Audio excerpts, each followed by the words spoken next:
We may live over 5,000 miles from Lincoln Financial Field, but what we lack in proximity, we make up for in film study. And each and every week, we'll be bringing you in-depth film breakdowns from across the pond and the Sooner State. Welcome to On the Shane page. I'm your host, Shane Haff. You can follow me on Twitter at ShaneHaffNFL. And I'm joined, as always, by BGN's own film guru, Mr. Scouting Academy graduate. It is Jonny Page. Give him a follow on Twitter at JohnnyPage9. Jonny, football is sort of back. How do we feel about it? It's back. Scouting Academy grad nearly. I'm nearly finished, which is great when I'm watching Broderick Jones tape today as well as Eagles defensive tape. It's really good for my well-being. But preseason is it good? And I feel like we need to get the full disclaimer out here. I feel like we cannot care much about preseason because the Eagles as an organization don't care much about preseason. And it's quite interesting looking around NFL. Some teams do. Some teams do care about it. So what can you say? Some teams really, really want to find things out in preseason. They look at players. When the Eagles aren't dressing Johnny Munt and Marcus Epps, you're like, oh my God, they don't care. We're not talking superstar elite level talent here. Johnny Munt must have been like, I'm not playing preseason. Marcus Epps, and they must have had the greatest conversation ever with Sirianni when he told them. So we will glean what we can from this information. There's a good tweet I saw the other day from Daniel Jeremiah talking about how they had a guy when he was a scout who literally had multiple sacks and they cut him the following day. They look for traits, not results. And someone replied to him basically saying preseason is a chance where if your player you like does well, you talk about it. If your player does badly, you don't. So there are some things to learn, but mainly from a perspective of traits and just looking at how they look rather than actually analysing any real sort of levels of success or anything. So we will do our best. There is some interesting things, but we'll probably keep it short and sweet and not spend 2 hours on Cole Payton film this week. Yeah, and I mean for scheme guys too, because we're both scheme guys, to have to watch such a vanilla scheme too, especially when you're trying to learn things about your new offensive coordinator who's also never called plays before. It's just a little bit of a rougher experience. It sucked. Offensive film, we'll get into it, but it was the most. It was 2x2 everything. If it's not in the regular season, he's going to be one and done, but it's not going to be. We learned more from his Senior Bowl or Shrine Bowl, whatever he called.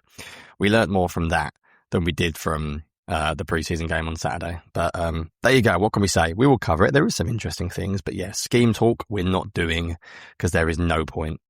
We were having a conversation about tight ends and who would make the roster in the Discord the other day, and I totally forgot Johnny Munt was on this team. Mad. Because he didn't dress for the preseason game. I was like, maybe they keep EJ Jenkins instead of Grant Calcaterra, and somebody was like, what about Johnny Munt? And I was like, I totally forgot he was on this roster. Apparently he's a total lock because he didn't even play, like you said. How mad is that? Come on, Johnny Munt not dressing for preseason is... So spoiler alert, the Eagles don't care, so we won't take it too seriously, but... Shall we do it a little differently to normal then? Should we scrap the scheme talk? Should we just go offense and defense, position group by position group? Talk about who caught our eye and what caught our eye, I guess. I also find preseason very difficult. I'm going to write about this in the newsletter. And I put it in my BGN article this week. Any fan that pretends to have an opinion or analysis on every player is lying to you. And you realize that during preseason because checking the numbers, who's playing every snap, it is a minefield. Anyone who says if they watched every snap of every player, well played. So I focused on a few players. So I will talk about the players that I focused on. You may have focused on similar because I imagine there's a few that we're all interested in. But if I don't talk about a certain player this week, it may just simply be that I wasn't looking at them as closely as I was other people. So worth keeping that in mind as well. Yeah, and before we hop in, just want to shout out our Patreon as well. Patreon.com/Eagles Film Room. We mentioned last week on the show we're going to be doing some things differently this year. Once we get to the regular season, we're going to put one side of the ball's film review in the public podcast feed, and the other half will go in our $3 a month tier on Patreon. So whether you join or not, you'll still get access to our stuff, and it won't be just offense or just defense. We'll switch throughout the year, but we're offering a lot of stuff through the Patreon that we would love for you guys to come take part in.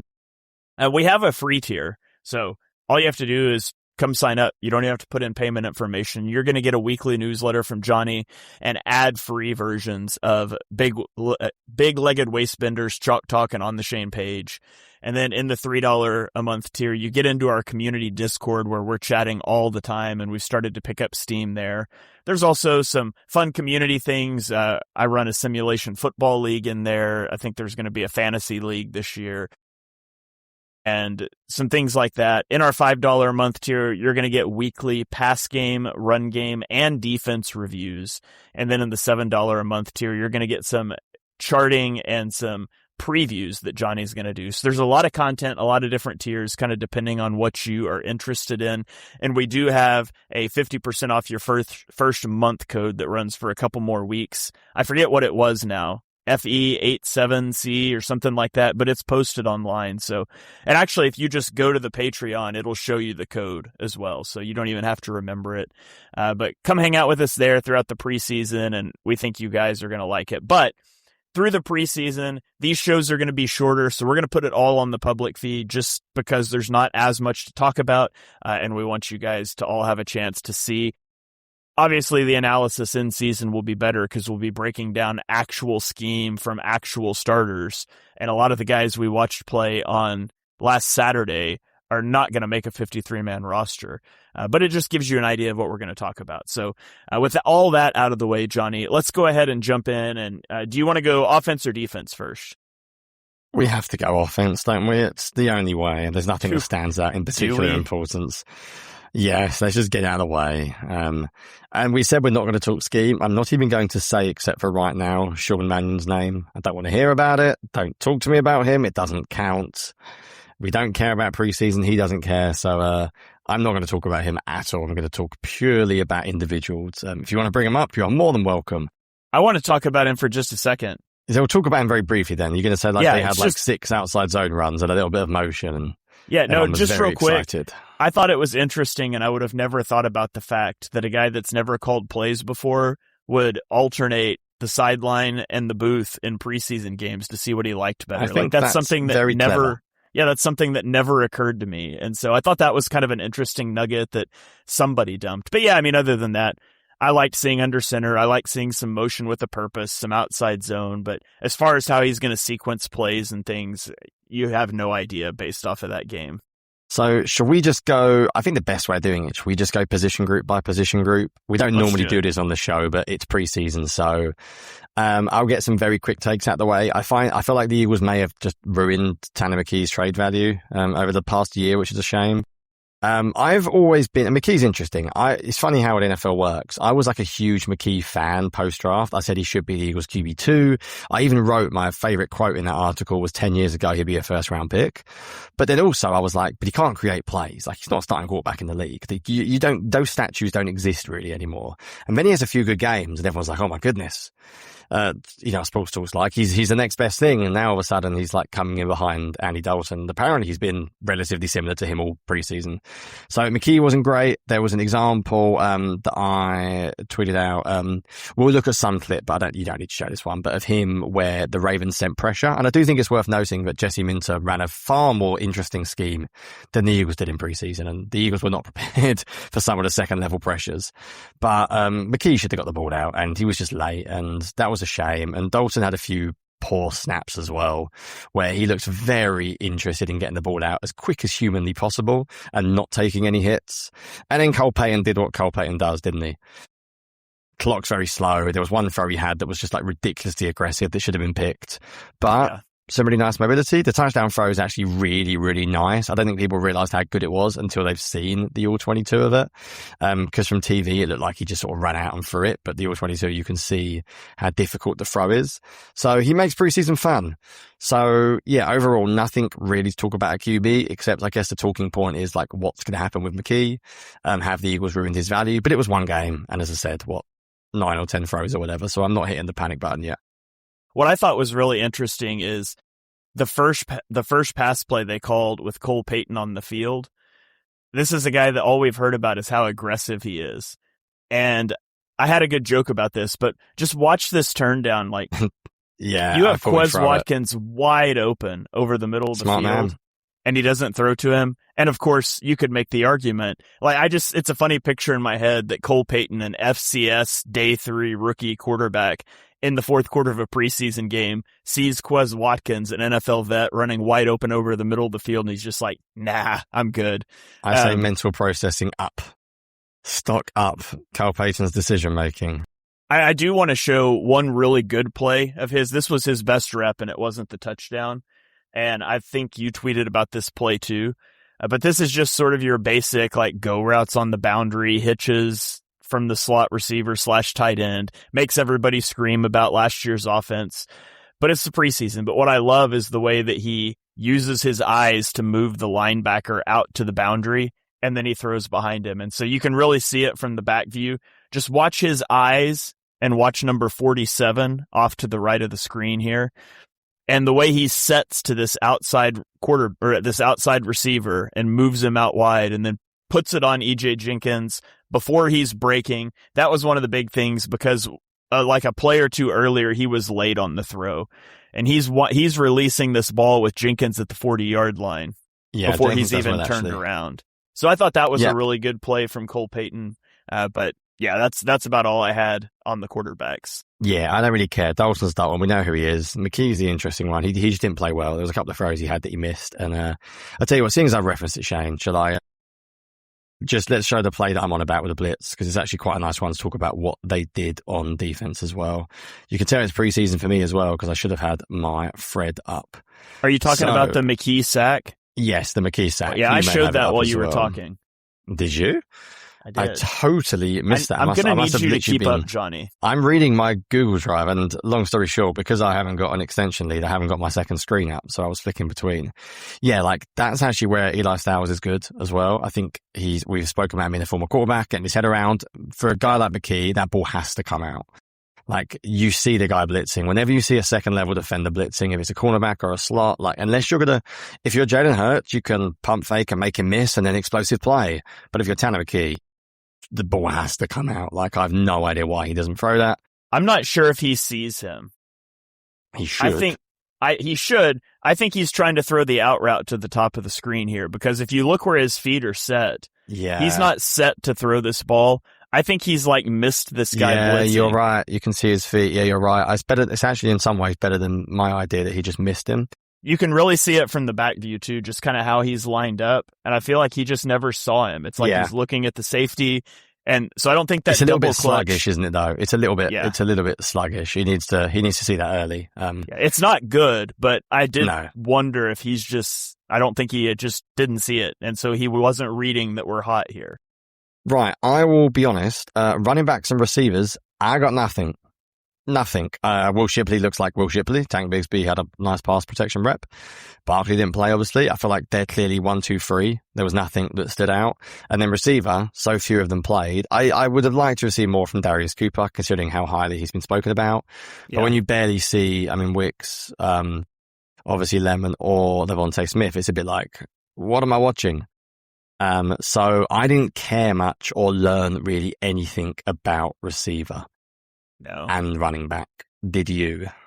Not really. It was nice to see Quez Watkins out there in the fourth quarter, because I would assume that means he's going to get cut. But other than that, you would have liked to have seen a better showing from Darius Cooper, but how much of that's on bad QB play?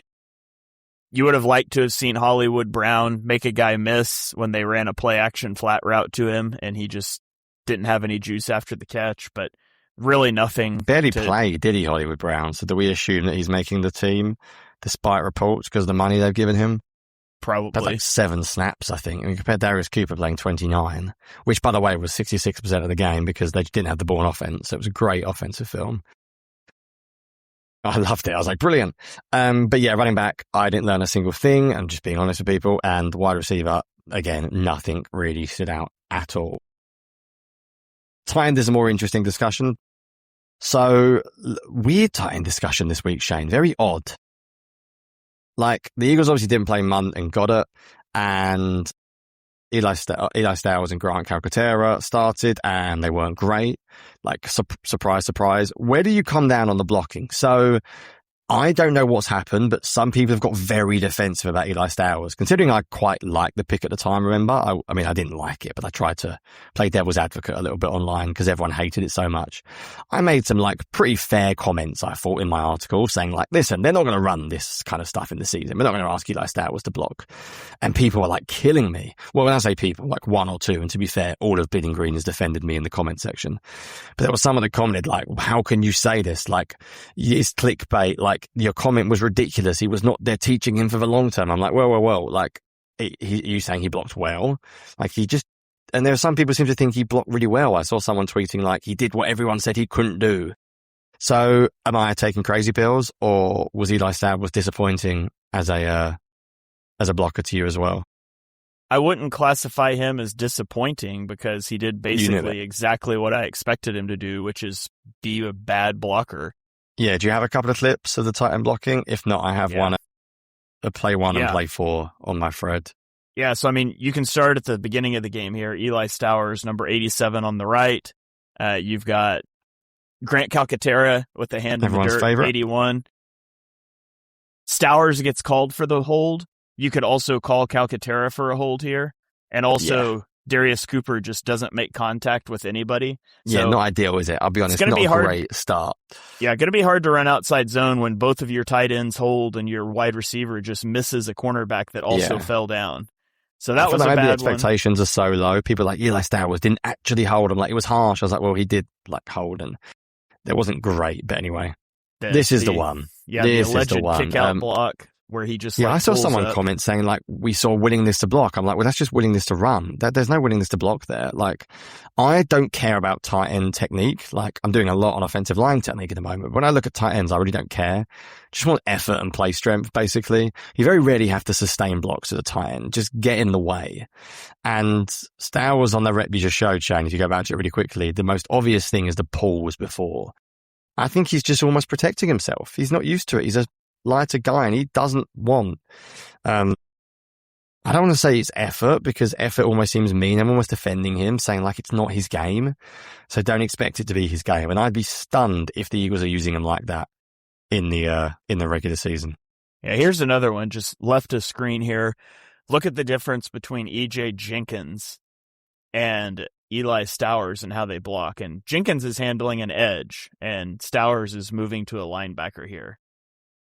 Just totally gets beat. Jenkins looked good. Jenkins always looks good. He's just very limited. It's not all about blocking, despite what people say. Stowers will make this roster because he was a second-round pick. Yeah. I'd expect him to barely play this season unless there's injuries. Well, unless they just use him differently. Like, I don't know, unless they just don't want to just use him in line. There are other things you can do. So I'm not like out on him at all. Like, I think some people are getting so defensive about him now. It's like, he's not a good blocker. Like, it's okay. By the way, 10 years ago, he'd have got in the first round because matchup tight ends were all the rave. I think Howie almost sees like a market opportunity that this guy could be like, as I said, 10 years ago, he goes highly. But right now, the way the Eagles are going to use their tight ends, as we think anyway, he's not going to play a lot. But I think you can do a lot more than him. Ben, you're right. We didn't draft him to block. It'd be nice if he didn't cower. Again, to an extent, I don't know. It's like, if you ask someone to do a job they're not comfortable doing, they're going to look weak. I don't want to say cower. Is it like, I don't know, maybe I'm being generous, but protecting himself a little bit? You've got to have conviction. If you know in your heart that you're not good at something and they're asking you to do something you're not good at, there is the argument that maybe the Eagles were letting him sink or swim. Basically going, this is how we're going to use you. Get used to it, buddy. And if they want to do that in preseason, fine. Maybe they do. But the way the Eagles use preseason, which you've spoken about, and I just don't think they care about it, I just don't see them going right, we're going to scheme up this play for Stowers. I think it's just like, we're running X. You're the first tight end up, so you're running it. Even at that, like, if you're going to be a awesome matchup move piece, like 3 catches for 12 yards, and it's a preseason game. But it's not like he was out there playing with Cole Payton. He was playing with an NFL vet and Andy Dalton and a guy that's been around for years and Tanner McKee, and he showed really nothing as a receiver either. And I get it's the preseason, and I do think he will be a good receiver. I just think Yeah, the whole offense showed nothing though as a receiver.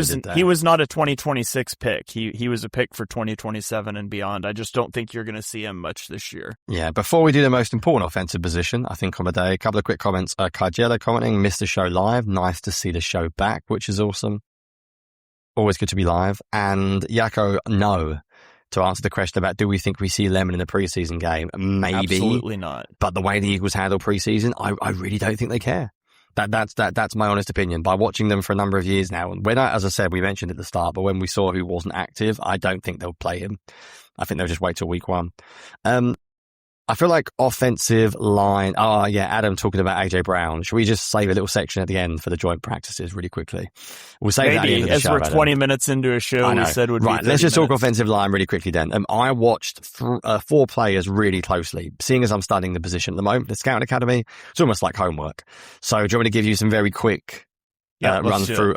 Right, so Markel Bell, if you've got any clips, I've got a few as well. Really good in pass protection, huge, just like an absolute giant as we knew. You can see like how light-footed he was in pass protection. You could see his recovery trait. Actually, play 1, Shane, that you showed earlier on when Stowers holds is actually quite a good one to show his recovery ability because he gets beat. Like the defensive line slants inside, and obviously when you're running outside zone as an offensive lineman, that can be quite tough to stop. And it looks like the defensive line's going to penetrate because simple physics, you're going outside, he's going inside. But Michael Bell does such a good job recovering, and not every offensive lineman, I think, could recover there, especially not someone as big as him.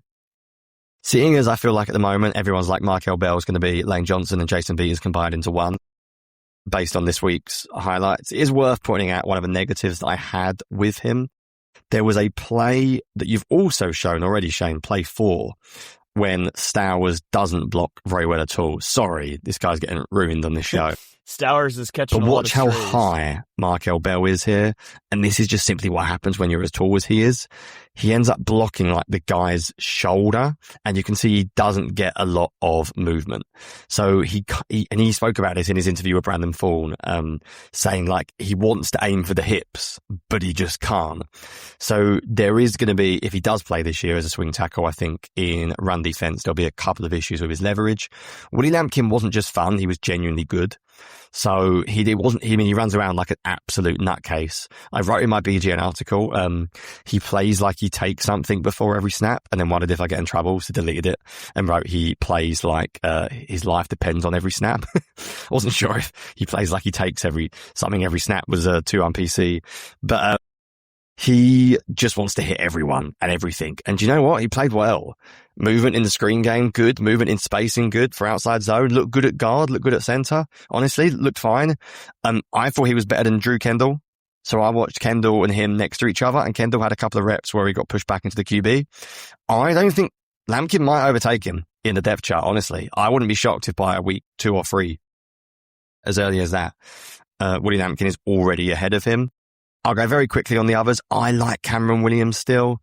Sorry, as you're showing, Willie Lampkin's sustaining block down the field. He did this all day, though. It wasn't just a one-off. And then he throws the guy into his teammate's legs, which was hilarious. Finishing is off the charts. Like physical toughness, competitiveness is absolutely off the charts. And then if you can show as well, Shane, just really quickly, play 7 of my film thread.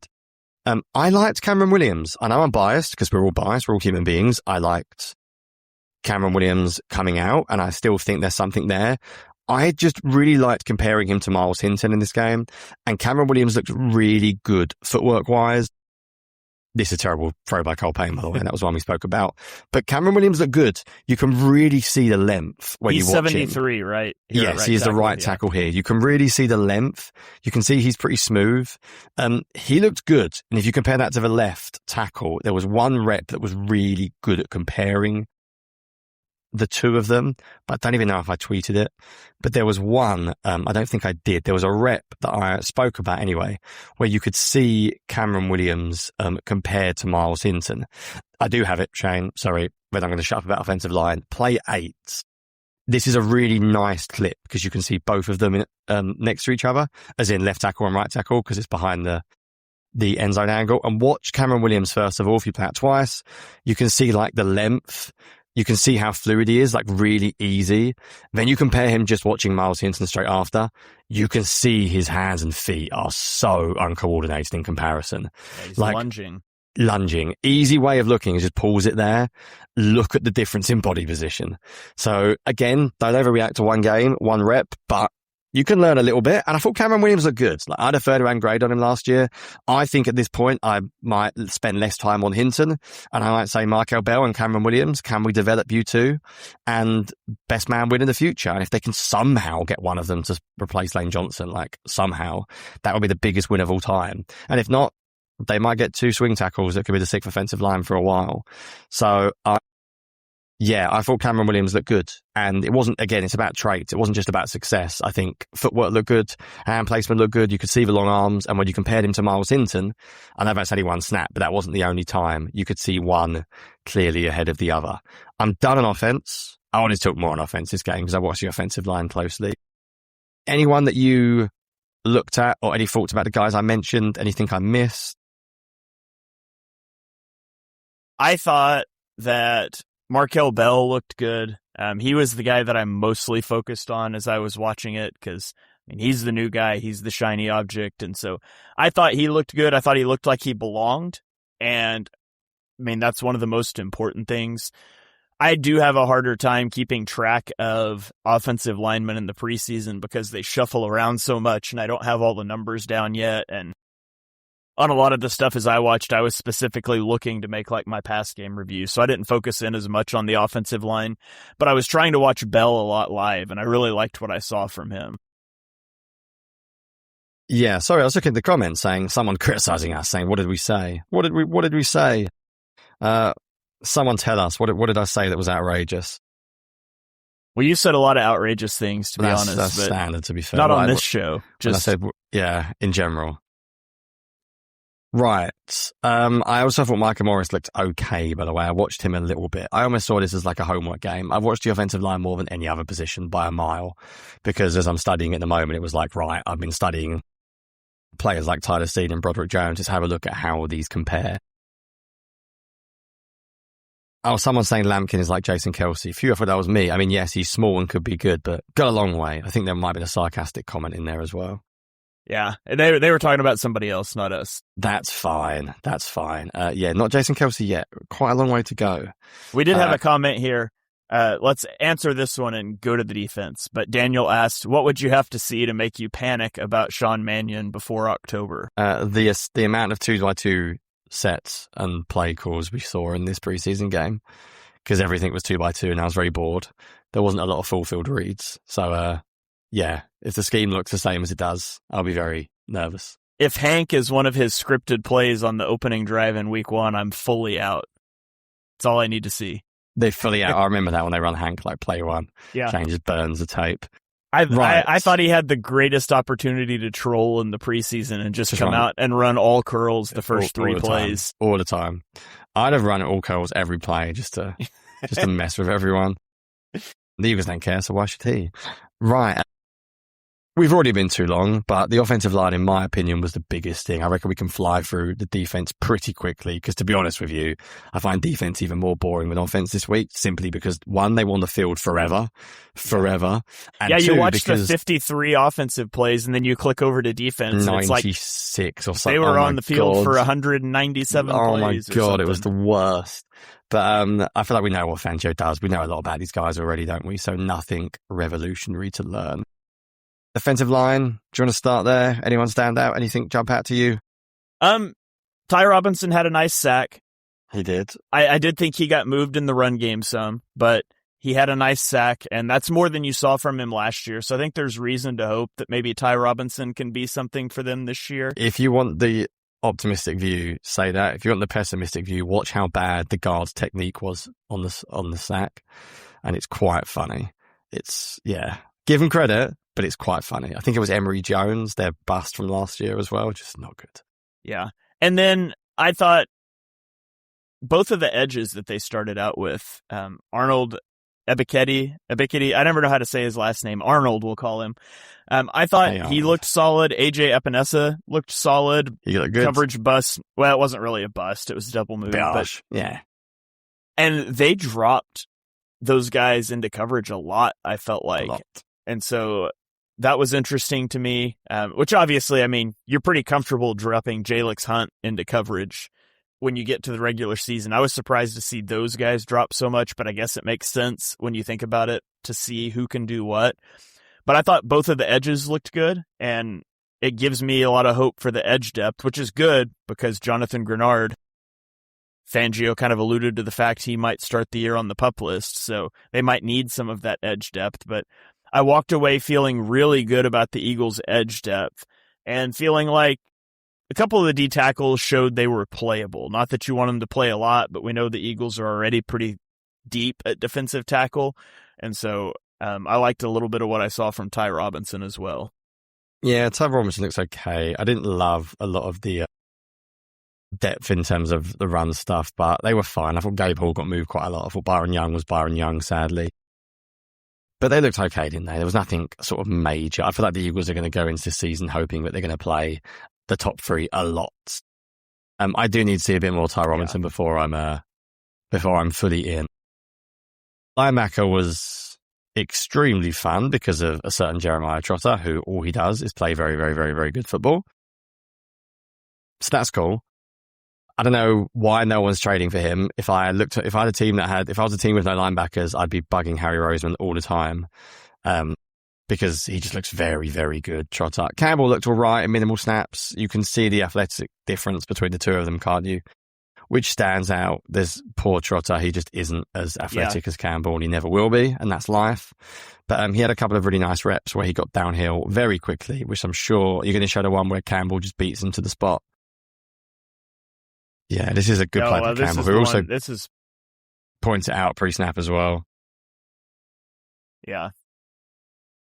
You can just see like how quickly he recovers versus Trotter's recovery speed. And granted, Trotter's chasing a guy that started closer to him, but look at where they both are when they decide, like when they recognize and try to recover, and look how quickly Campbell's able to fly out there. So the athletic differences between them is just huge. Before the season even kicks off, everyone's making predictions. Who wins the division? Who makes the playoffs? Who's lifting the trophy at season's end? On Kalshi, America's #1 prediction market platform, you can trade those predictions in a live market. For instance, can the Pittsburgh Steelers win at least 9 games this season? If the Steelers do, they're currently trading at 45% probability. A $100 trade pays out over $200 if the Steelers reach just 9 wins. On Kalshi, you're trading against peers in a live market, meaning there's no house. And as the probability changes, you can buy in and out of your position. Trade the draft pick, the game, and more on Kalshi.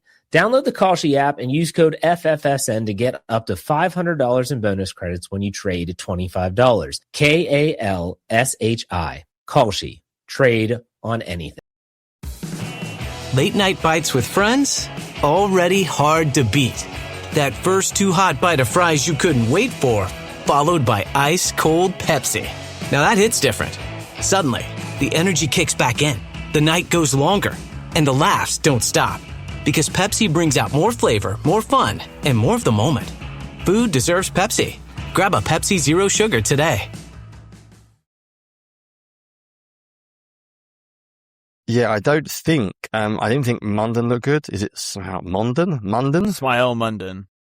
Smael Munden. He looks very hesitant. I think the Alabama guy has a chance of making the roster as linebacker 4 over him, to be honest.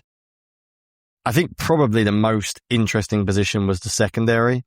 So I'm sort of done with Keely Ringo, despite the interception.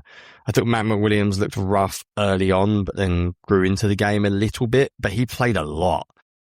Hold on, I want to show one more linebacker play before we go there. Thought this was a great play. Campbell and Trotter are both going to read this out and come down on this counter play. And Trotter ends up being the untouched guy because Campbell gets there first and the guard can only block one guy. But I thought it was a nice trigger down by both of them. And obviously Trotter gets the tackle, but Campbell gets an assist here for taking up this blocker. So I just thought that was a really good play by both of them pretty early in this game. That's not a play I don't think you see Campbell trigger like this last season. So that was nice to see. Okay, go ahead. On to the secondary. Keely Ringo slander. Go. Right, you were lagging like mad there on my screens. That was great fun. I was listening to trot analysis in like half speed. There's no slander, is there? He's just not a good fit for the defense. And by the way, if you read practice reports, Tariq Woolen might not be either, which many people had concerns about. He's just someone trade for him in a cover one if they exist anymore, press man scheme, and let the guy go. Let him compete at the line of scrimmage, let him press, let him run vertical, let him ignore anything over the middle of the field. He's just not an off-man corner. His footwork, the way he opens his hips too early, none of that's really changed. I don't think it's going to. I would be happy to move at this point. Is this the play that was pass interference? Yeah. Yeah, if he just pulls it, like annoyingly the score is in the way, but like if you look at his body position here, he's already opening up. Like there's no way he's going to be able to flip his hips there. He's already like opened up inside. He can't do it. Yeah, I don't think Ringo, I have very, very little faith in Ringo doing anything, sadly. I didn't really like or study any of the other corners, to be honest. I mainly watched the safeties. Yikes. I struggle with watching Fangio's corners in preseason because I feel like it's such a vanilla defense as well at times. But yeah, I wasn't like out on Matt McWilliams. I thought he was fine. I thought that Ringo had a bad showing. I know the interception is awesome. I get it, but I know he can do that. It's one of the reasons why I think he's tradable as well, because he's just so athletically good. But well, also, he gets the interception, but like, let's talk about the interception. If this is a slant route, this guy is so wide open. Yeah. And that's what you should be thinking at the goal line is slant route, not crossing route. So he's beat. He's still beat. And now his straight line speed allows him to undercut it. So yeah, I mean, he's got the straight line speed, which is good, and we always knew that, but he's beat off the jump there too. And that's with him up kind of pressing. Being able to recover as a cornerback is a big trait, and the fact he can do that is appealing to some. Because a lot of cornerbacks are dead in the water. Once the receiver crosses their face, they're gone. But yeah, he's just like, he's so far off, isn't he? He's very far off. I just don't want to see him in this scheme. Let him press. I know there's not a lot of press man in NFL these days. We live in a too high off coverage world, but there'll be someone out there that has a role for him. I'd be happy to move him on. The Eagles quarterback depth. Loki sucks. Yes, it's very bad. 3 unbelievably good players and then tumbleweed. Maybe Matt McWilliams if he can play a little bit better. I did think there were some better secondary performances. Did you watch anyone at safety in particular? I had my eyes on 2 or 3 people that stood out. I watched Michael Carter a little bit. I wasn't impressed with Michael Carter as a safety. And then beyond that, I did not really lock in on many of the other safeties. So I didn't love Michael Carter, but I've got one play that I want to show. I think it's play 4, my defensive thread. It's when Jeremiah Trotter actually makes another tackle, so we can show a good Jeremiah Trotter play again. But what happens is, no, this is not the one, is it? Really got to learn how to, it's preseason for everyone. Preseason for everyone. It is play, 5, not 4. And I watched Michael Carter very carefully, and this was one of the only times I saw him come downhill effectively. But I wanted to show it as a bit of balance. He does come down here really well. So that's really cool to see because you didn't do that very often. And I think if you play in this defense, you have to do it. The only other guys I mentioned, Andre Sam, I just got a really soft spot for him because if you don't know about his personal story, it's quite tough. And he played fine. He gets the scheme, practice squad candidate, keep him around because he knows it. And wannabes guy, Maximus Pulley, looked good. Came downhill really well a couple of times. So maybe I could say I feel a tiny bit better about safety depth, maybe, and a little bit worse about cornerback depth, but nothing too revolutionary. I definitely focused on the offensive line more than anything else this week. Yeah, I was much more locked into the offense, especially by the time I got 50 plays into the defensive film, and there were so many guys out there playing that I was like, these guys I'm never going to watch them in the regular season. I got a little next play happy near the end, but I have grave concerns about safety for the Eagles and about cornerback depth. If the Eagles have one of their corners go down, I do think that would be a pretty concerning position to be in. Yeah, shall we very, very quickly, because we've got a few comments and we're already gone way too long, so I mean minutes. Don't care much about practice today as much as I should. I will give some hot takes very quickly. AJ Brown was never bad. He was lazy. If AJ Brown is fully healthy and fully engaged, he will be awesome. Sorry. I hate to break it to people, but he's going to go off if he's fully engaged. Someone left a good comment about apparently Cooper DeJean didn't play very well. Was it you, Adam? And to be fair to Cooper, a lot of these practices, man, they're one-on-one. Cooper DeJean is not like someone I'd want necessarily. What makes him a superstar is he's an unbelievable athlete and his play recognition in match zone is unbelievable. So I'm not worried about Cooper DeJean getting beat in one-on-one drills in coverage. I don't think that's ever really been his game. He's always been a little bit stiff. That's why he's not really played outside corner, to be honest with you. Hurts getting a C-. Yeah, not ideal. Apparently he had some struggles today. But then also the Eagles are a little short receiver at the moment, so maybe that plays a role. But I'm not going to massively overreact. I would just say, yeah, AJ Brown is good. I hate to break it to people. We know how good he is. We have watched him. He just didn't care last year. It was an effort thing. So if he is fully engaged, he is as good as any receiver I've watched for a long time.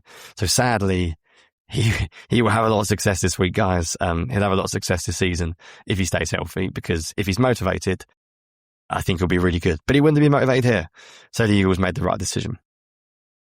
Yeah, he'll be great for the Patriots for 1 to 2 seasons before he gets upset about something else meaningless. But yeah, I'm with you. Like, Cooper DeJean's superpower is his ability to defend the run from the slot that lets the Eagles play light boxes so they can devote more resources to coverage, and his ability to distribute routes and pattern match from zone coverage. And neither of those things are well suited for joint practices where you're doing a lot of one-on-one drills, like you mentioned. So yes, I would expect him, like, he is not a press man corner, and Keely Ringo would probably look pretty good in those situations, better than Cooper DeJean.